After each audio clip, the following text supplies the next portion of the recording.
My beloved friends, today I want to talk to you about the most misunderstood word in all of spiritual vocabulary, a word that has been corrupted by theologians, mystified by philosophers, and commercialized by gurus. A word that has become a goal, an achievement, a destination to be reached. I want to talk to you about nirvana. But first, let me tell you a beautiful Zen story. A monk spent 40 years meditating in a cave, seeking enlightenment.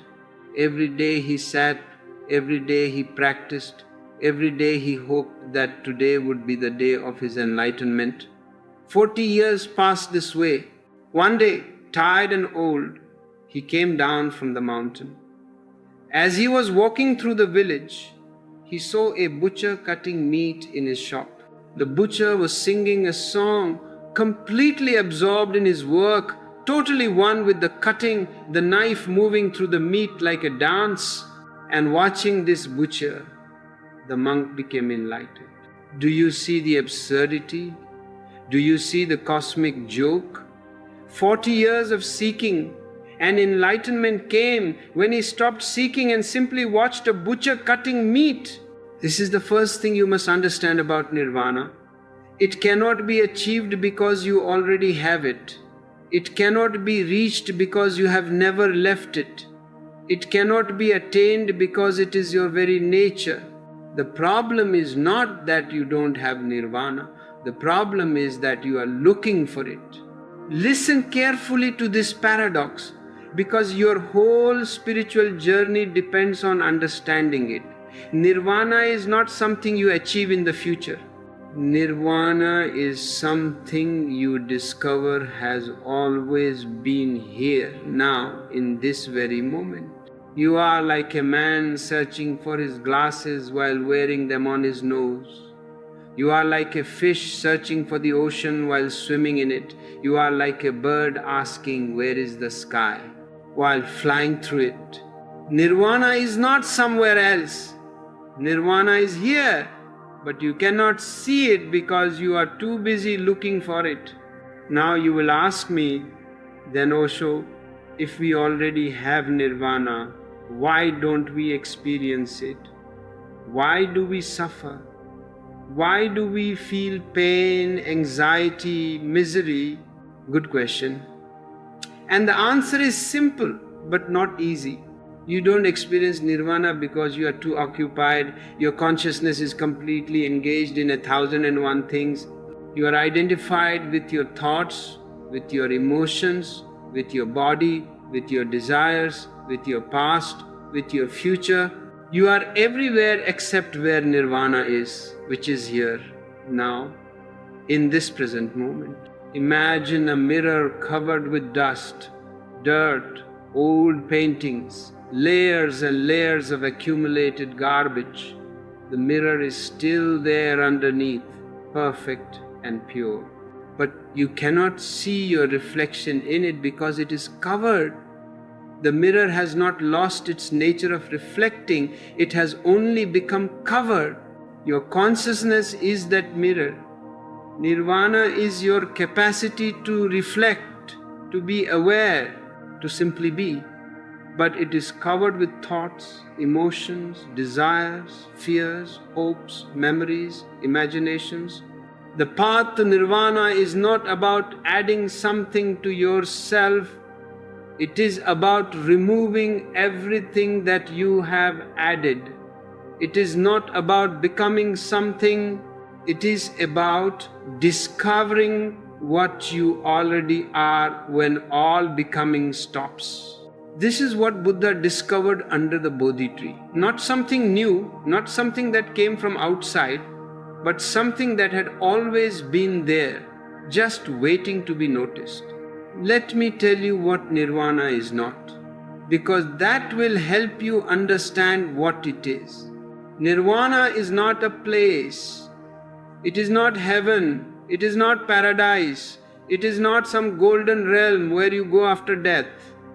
All these are childish concepts invented by priests to control people through hope and fear.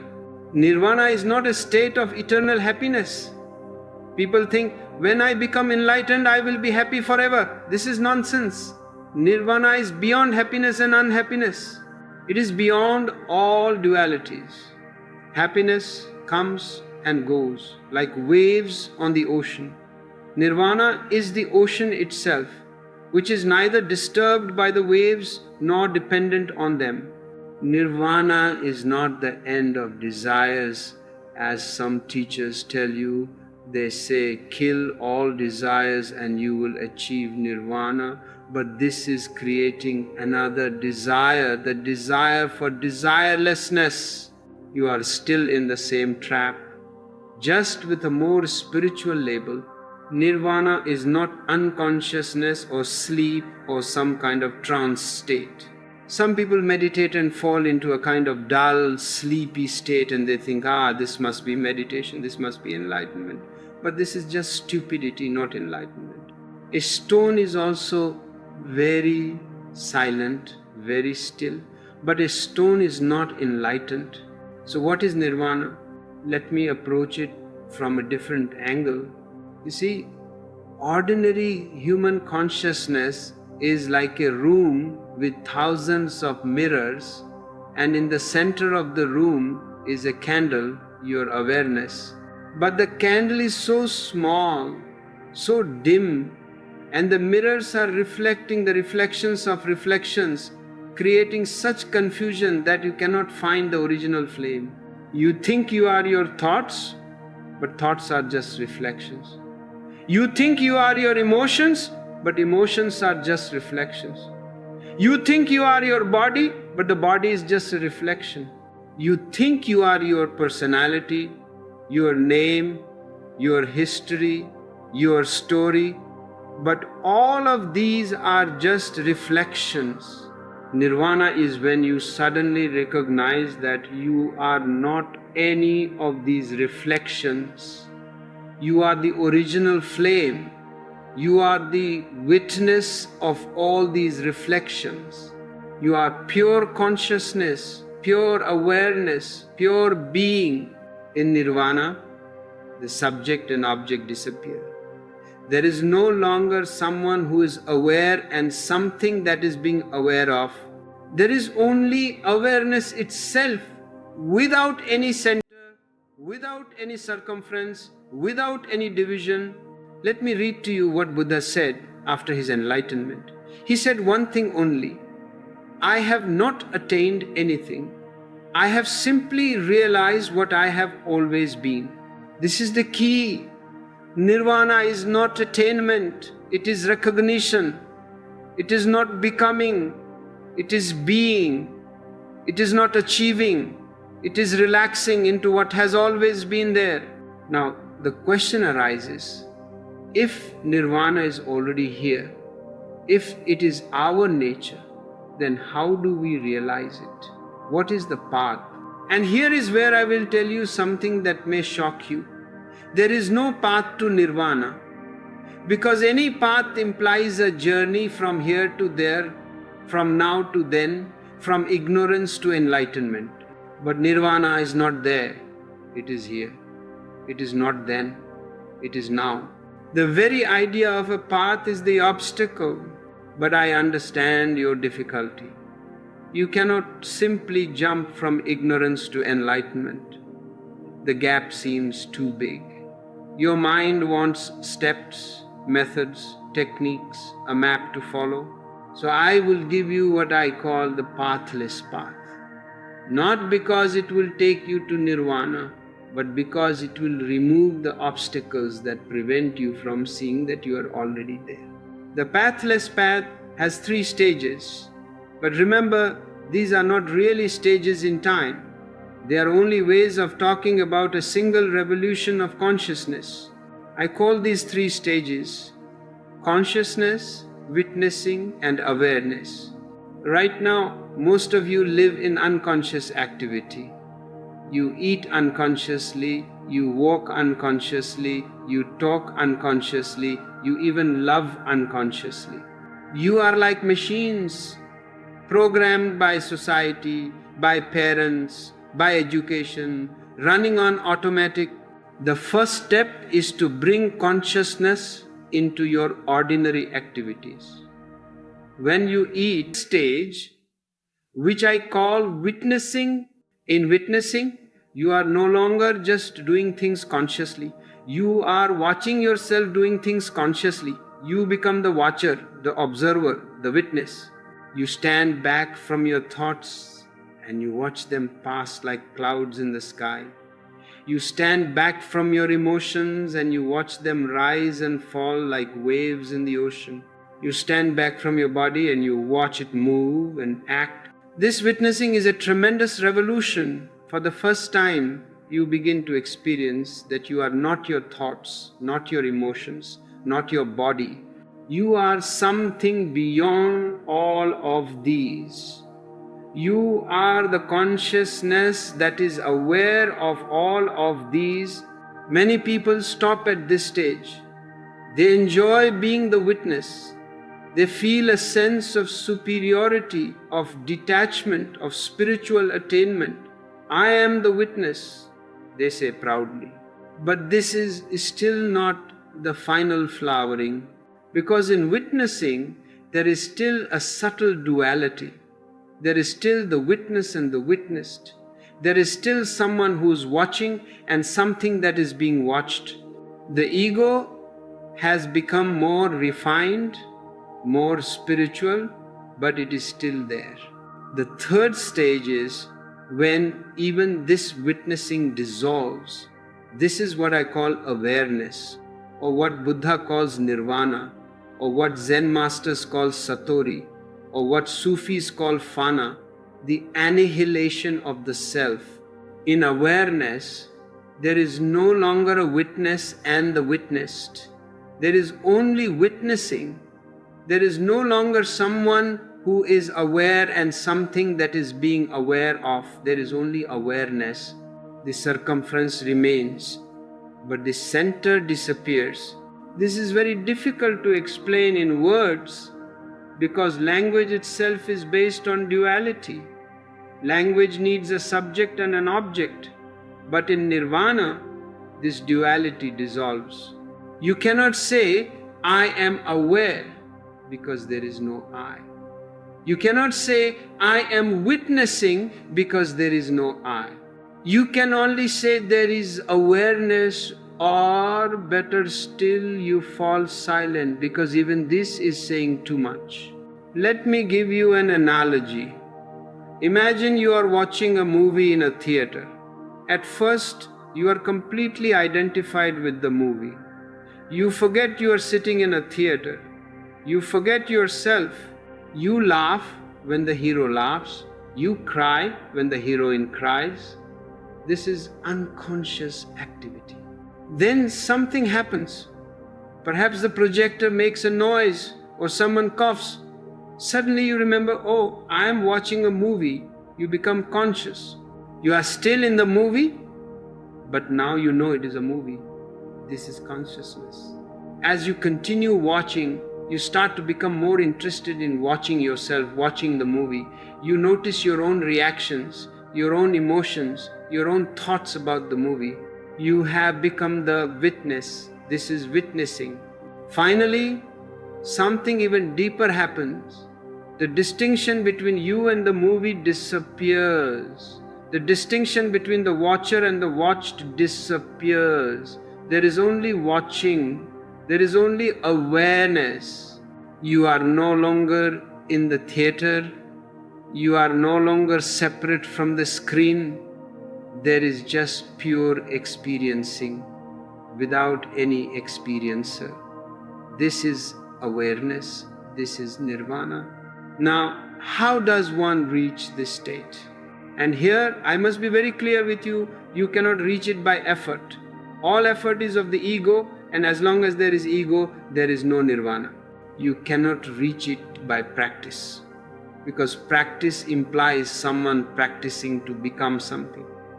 You cannot reach it by discipline, because discipline is imposed from outside and nirvana flowers from within. So what is the way? The way is no way. The method is no method. The practice is no practice. But I can give you certain devices, certain situations, certain experiments that can create the right soil for nirvana to flower. First, practice witnessing. This is the most fundamental technique. Whatever you are doing, watch yourself doing it. Whatever is happening in your mind, watch it happening. Don't judge, don't evaluate, don't interfere, just watch. When a thought arises, simply note a thought is arising. When an emotion comes, simply note an emotion is coming.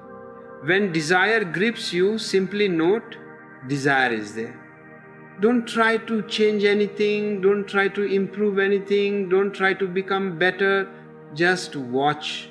This watching, if done rightly, without any goal, without any expectation, begins to create a distance between you and your mind. The mind continues its chattering, but you are no longer identified with it. You are sitting on the bank of the river, watching the river flow. Second, practice coming back to the present moment again and again. The mind lives in the past and future. The past is memory, the future is imagination. Both are unreal. Only the present moment is real. But you are never in the present moment. When you are eating, you are thinking about what you will do after eating. When you are talking to someone, you are thinking about what you will say next or remembering what they said yesterday. You are everywhere except here, now. So practice being present. When you are eating, just eat. When you are walking, just walk. When you are sitting, just sit. Don't do two things simultaneously. This total presence in the moment begins to reveal the timeless dimension of existence. Third, and this is very important, learn to live without conclusions. The mind is always concluding, always judging, always labeling. This is good, this is bad, this is right, this is wrong, I like this, I don't like that. These conclusions create barriers between you and reality. Reality is simply what is, without any judgment. But you are always interpreting, always evaluating, always putting things into categories. Try this experiment for a few hours or even a few minutes. Stop judging, just see things as they are without saying anything about them. You see a flower, just see it. Don't say beautiful or ugly. You meet a person, just meet them. Don't say friendly or unfriendly. This non-judgmental awareness is very close to the state of nirvana. Because in nirvana, there is no judgment. There is only pure seeing, pure being, pure existing. Fourth, learn to be with yourself. Most people are afraid of aloneness. They fill their lives with constant activity, constant noise, constant company. Because when they are alone, when they are silent, they come face to face with themselves and they don't like what they see. But aloneness is essential for nirvana, not loneliness, which is a negative feeling of being away from others, but aloneness, which is a positive joy of being with yourself. Spend time alone. Sit silently. Don't read, don't listen to music, don't do anything. Just be. In the beginning it will be difficult. The mind will create 1,000 excuses to avoid this aloneness. But if you persist, if you can bear this aloneness, something miraculous begins to happen. The chattering of the mind begins to subside. The constant noise begins to quiet down, and in that silence, in that stillness, you begin to hear the music of existence. Fifth, and this may surprise you, celebrate life. Don't be serious about spirituality. Don't be grave about enlightenment. Don't make nirvana into a goal that you have to achieve through great effort and sacrifice. Life is already a celebration. Existence is already a dance. You don't have to earn the right to celebrate. You are already worthy, already whole, already complete. So, laugh, dance, sing, love, enjoy.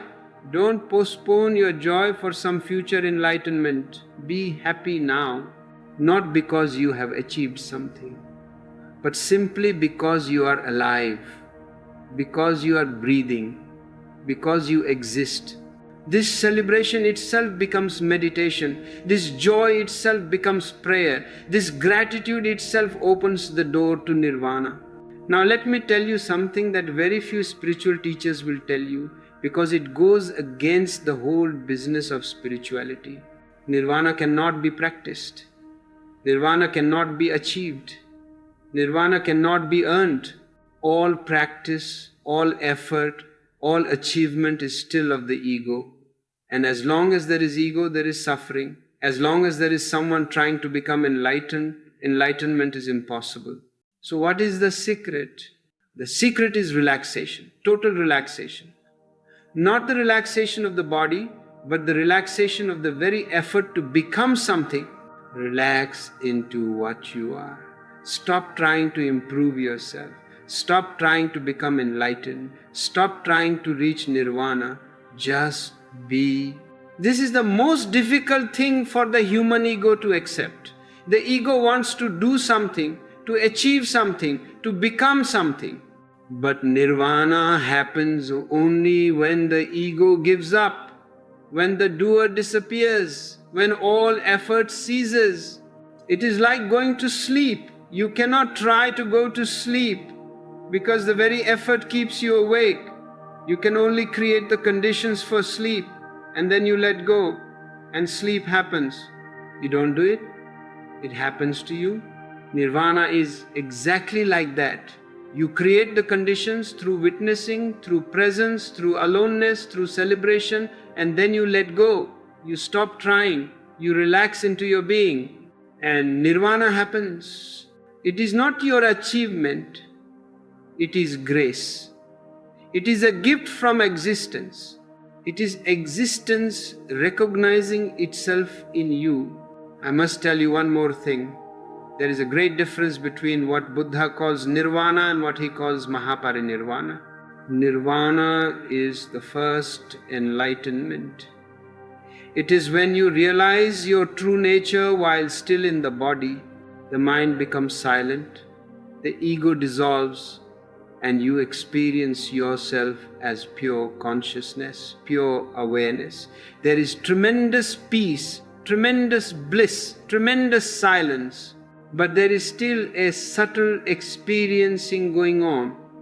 There is still someone who is experiencing this silence, this bliss, this peace. The experiencer has become very refined, very subtle, but it is still there. Mahaparinirvana is when even this experiencer dissolves. There is no one left to experience anything. There is only experiencing without an experiencer. There is only awareness without anyone being aware. There is only existence without any sense of I am. This is the ultimate, the final flowering. This is beyond all words, beyond all concepts, beyond all understanding. Buddha himself never explained what Mahaparinirvana is. He only pointed to it and said, this is beyond words. You will have to experience it yourself. But do not make Mahaparinirvana into a goal. Do not think, first I will achieve nirvana, then I will achieve Mahaparinirvana. This is the trap of the spiritual ego. Just be present. Just be aware. Just be a witness. And let existence take care of the rest. Now I will tell you the most paradoxical thing of all. And if you can understand this, you have understood everything. The desire for nirvana is the only obstacle to nirvana. Read this again. Let it sink deep into your being. The desire for nirvana is the only obstacle to nirvana. As long as you are seeking nirvana, you will never find it. Because seeking implies that it is somewhere else, sometime else, in some future. But nirvana is here now. It has always been here now. The moment you stop seeking, it is found. The moment you stop searching, it is discovered. The moment you relax into this moment, just as you are, without any desire to be different, without any desire to be somewhere else, without any desire to become something, nirvana is already here. You are already in nirvana. You have always been in nirvana. You just didn't notice it because you were too busy looking for it. So what am I teaching you? I am teaching you to stop. Stop seeking. Stop searching. Stop trying. Stop doing. Just be. Not even be something. Just be. In this simple being, everything is revealed. This is the greatest challenge for the spiritual seeker. Because the seeker wants to do something. The seeker wants steps, methods, techniques, practices. The seeker wants effort, discipline, achievement. But I am telling you, drop all of this. Simply be. Can you do this? Can you not do this? Can you simply sit here right now without any desire to become something, without any desire to achieve something, without any desire to reach somewhere? Can you simply be present in this moment, accepting yourself exactly as you are, accepting existence exactly as it is? If you can, even for a moment, nirvana is here, not as a goal in the future, but as the very ground of your being, right now. Let me end with one final story.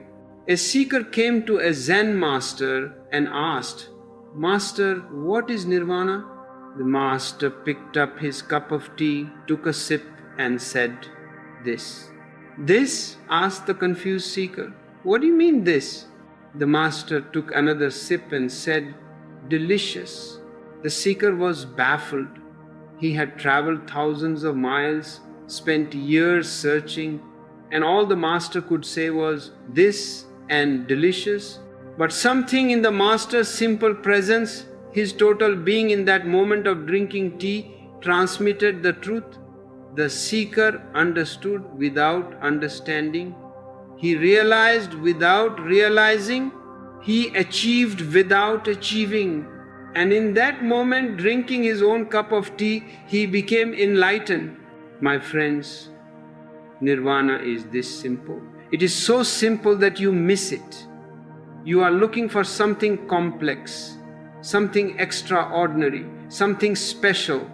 But nirvana is the most ordinary thing in existence.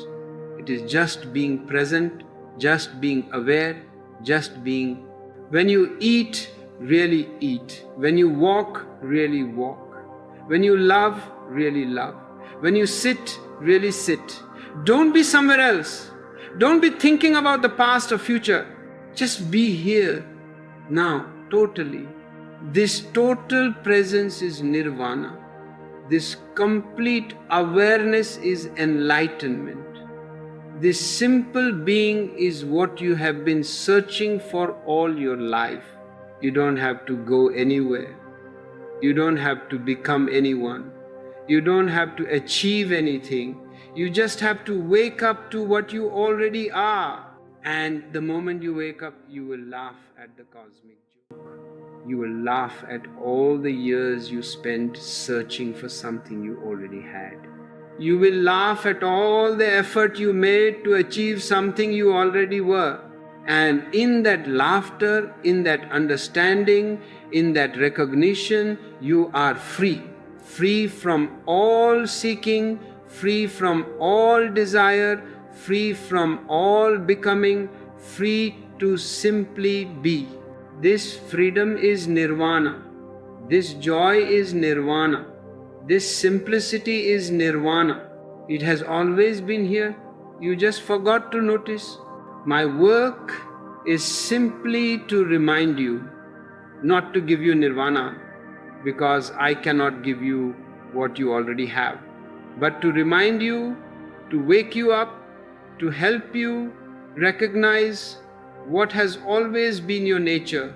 So stop seeking, my friends. Stop searching. Stop trying to become enlightened. You are already enlightened. You are already a Buddha. You are already divine. Just recognize it. Just wake up to it. Just open your eyes and see. Nirvana is here now, in this moment, in this breath, in this silence. Can you feel it?